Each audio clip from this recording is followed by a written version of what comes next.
Turma do Propósito, e aí, meu amado irmão, tudo bem com você? Isaías capítulo 27, um capítulo da Bíblia por dia, orar todos os dias e buscar mudar a luz da palavra de Deus são os objetivos do nosso grupo Propósito. Vamos lá, aqui Deus vai usar o profeta para trazer esse cenário final do juízo. Esse juízo que está sendo narrado, um juízo universal, um juízo sobre toda a terra, que nos últimos capítulos você percebeu, ele é salvação para os que creem, mas ele é a destruição para os inimigos do povo de Deus. E aqui no capítulo 27, nós temos esse fechamento de uma maneira muito interessante. Na primeira parte, nós vemos aqui que Deus promete que vai trazer um juízo não só sobre a perversidade dos homens, mas aqui aparecem símbolos, um cenário que mostra que o juízo de Deus será também contra a maldade espiritual. Aqui diz, versículo 1, naquele dia o Senhor castigará com a sua dura espada, e aí a gente vai utilizar a Bíblia para interpretar a própria Bíblia. Nós sabemos que castigará com a sua espada na Bíblia. Você pode comparar aqui com o que a Bíblia fala sobre espada, com o que é apresentado no livro de Apocalipse, a espada que sai da boca daquele que se revela. A espada é a palavra de Deus. Ele castigará com a sua espada, grande e forte, o dragão, a serpente veloz, e o dragão, serpente sinuosa, e matará o monstro que está no mar. Toda essa descrição aponta ali para um animal chamado de Leviatã. Nós nunca vimos, não é do nosso tempo, extinto está. Muitos acreditam que apenas existiu na mente das pessoas como um ser mitológico, mas aqui está dizendo que esse monstro que na mente humana parecer ser invencível será destruído pelo Senhor, e a gente sabe que a serpente, o dragão, tudo isso aponta para Satanás. Como é que Satanás ele vai ser destruído pela dura espada que sai da boca do Senhor? Simples, as promessas do Senhor, elas não falham. O Senhor prometeu salvar todos aqueles que ele escolheu. Quando ele completar o número dos seus filhos, todos aqueles que tiverem que ser salvos, forem salvos, então o Senhor vai cumprir todas as suas promessas quanto a dar herança àqueles que creem e dar juízo aos que não creram, aqueles que não aproveitaram, aqueles que tiveram tempo, mas não se arrependeram. No entanto, o Senhor cumprirá a sua palavra e exercerá o cuidado, como ele já exerce no dia a dia. Nós vemos a providência de Deus, apesar de aqui termos tantas provações, tantas lutas, mas um dia, meu irmão, nós experimentaremos plenamente, veremos plenamente todo o cuidado de Deus por nós, vamos entoar que justos e verdadeiros são os juízos, os caminhos de Deus, eles são irretocáveis, eles são planos, tudo aquilo que ele projetou e planejou para nós não temos a capacidade de ver agora, porque a nossa visão é limitada, é uma visão terrena, mas aquele que vê do alto e que vê sem a limitação do tempo, conhece o presente, o passado, o futuro, ele sabe de todas as coisas e os seus planos são perfeitos. Um dia nós teremos a mente dele, compreenderemos todas as coisas e veremos todas as coisas como ele vê. E aqui fala sobre o cuidado, passa do cenário do dragão para o cenário da vinha. A vinha é uma plantação onde o agricultor investe para colher frutos. Isso é narrado por Jesus. Eu sou a videira verdadeira, meu pai é agricultor. Todo ramo que estando ligado em mim produz fruto, o pai limpa para que produza mais fruto ainda.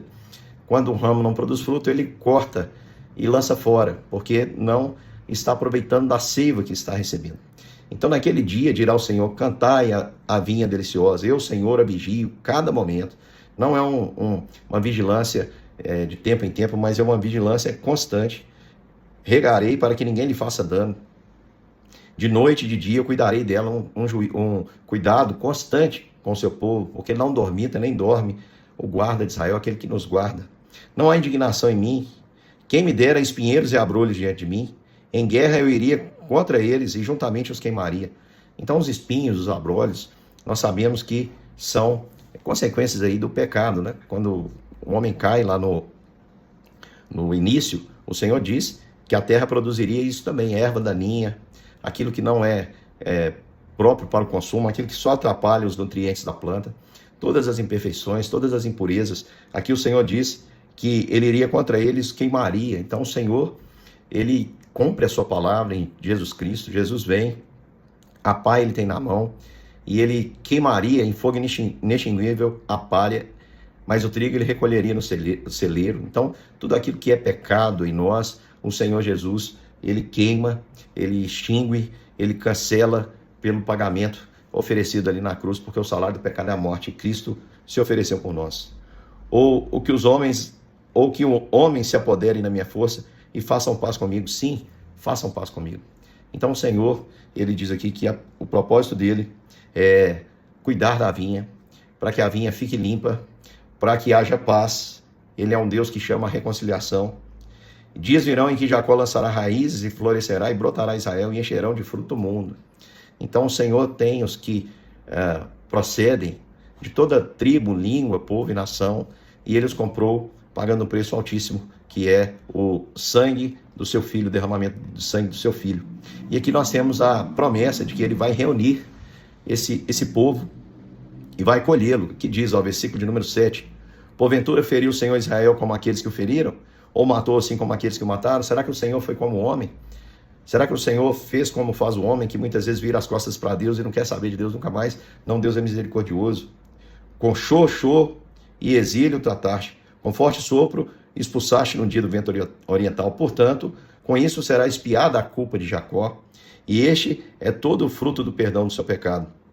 Quando o Senhor fizer todas as pedras do altar como pedras de cal, feitas em pedaços, não ficarão em pé os postes ídolos e os altares do incenso. Então o Senhor promete aqui uma purificação, para que eles possam adorar apenas o Deus vivo e verdadeiro. O propósito de Deus com a punição, que os levou ao exílio, era para que eles experimentassem ali a purificação, porque com certeza idólatras foram para o castigo, mas lá aprenderam que os deuses a quem serviam não podiam livrar. E lá eles clamaram ao Senhor, como sempre aconteceu.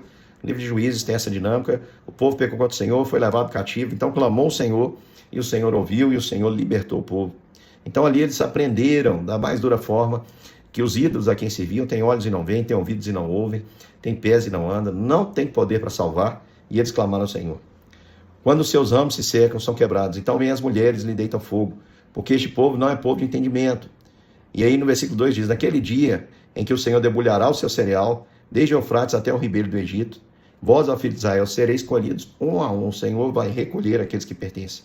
Naquele dia se tocará uma grande trombeta, e os que andavam perdidos pela terra da Síria, os que forem desterrados para a terra do Egito, tornarão a vir e adorarão o Senhor no Monte Santo em Jerusalém. Te lembra alguma coisa? A Bíblia diz que, dada a palavra de ordem, ressoada a trombeta do anjo, o Senhor voltará, os anjos recolherão e irão fazer essa separação dos que creem e dos que não creem, daqueles que não creem, e haverá então o juízo. Haverá a palavra para os que creem. Vinde, meus servos bons e fiéis, entrem na terra que está preparada para vocês desde a fundação do mundo. Entra no gozo do teu Senhor.